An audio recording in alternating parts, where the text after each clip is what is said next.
Chipilo, una comunidad alóglota veneta en México en riesgo de destrucción. Intervención de Roberto Chambetti. No podemos permanecer insensibles a la petición lanzada por la comunidad veneta de Chipilo, en el estado de Puebla, en el México centro-oriental, pidiendo la protección de su lengua e identidad.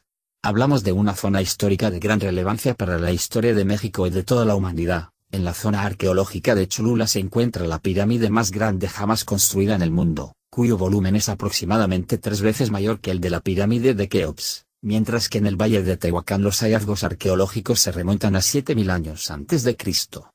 Los sitios arqueológicos precolombinos no se cuentan. Entre todos ellos, después de Cholula, se destaca el de Caltonac. Bien, en esta área cultural importantísima está incrustada una pequeña joya veneta, Chipilo, fundado en 1882 por 532 inmigrantes, casi todos venetos provenientes de Segusino, Valdorbiadene, San Pietro di Barbosa, Cornuda, Maser, Pedroba, Miaña y Selva di Volpago en Treviso, y, en la provincia de Belluno, de los municipios de Cuero-Bas, Alano di Piave y Feltre, más unas cuantas familias de Magnata en Varese, Arona en Novara, y Martignanapo en Saluzzo, integrados a la mayoría venetófona que dio origen a la variante de la lengua veneta conocida como veneto chipileño, incluso hoy vivo y hablado. El año pasado, la pequeña comunidad de Chipilo celebró el centenario de la batalla del 25 de enero de 1917, cuando unos pocos cientos de veneto mexicanos dirigidos por Jacobo Berra Zancaner, atrincherados en la colina que vigila al pueblo, resistieron a 4000 revolucionarios de Emiliano Zapata, derrotándolos. Esa colina fue llamada, y aún se llama, Montegrappa.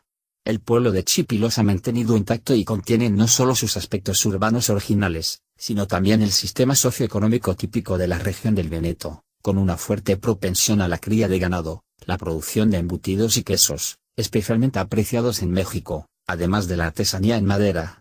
¿Hay suficiente para exigir el interés de las autoridades internacionales a cargo de proteger a las comunidades alóglotas y tomar medidas para defender esta isla de habla veneta? Creo que sí, y en este sentido, escribí al embajador de México en Italia y a los responsables de la UNESCO. Hago mi apelación que llega desde Chipilo pidiendo a los alcaldes de nuestras ciudades, pero también a las autoridades italianas que se movilicen para defender esta comunidad y su cultura, en peligro de extinción a causa de la gentrificación producida por la expansión inmobiliaria incontrolada que amenaza con borrar, en el espacio de algunos años, un patrimonio invaluable. Cuando muere una lengua, una forma de entender el mundo, una manera de mirar el mundo muere con ella, explicó George Steiner. En Chipilo, en el estado de Puebla, en México, corremos el riesgo de ver la destrucción de una página de la historia no solo veneta, no solo mexicana, sino de un raro testimonio cuya parábola plantea bastantes preguntas inquietantes. Roberto Chambetti, presidente del Consejo de la Región del Veneto.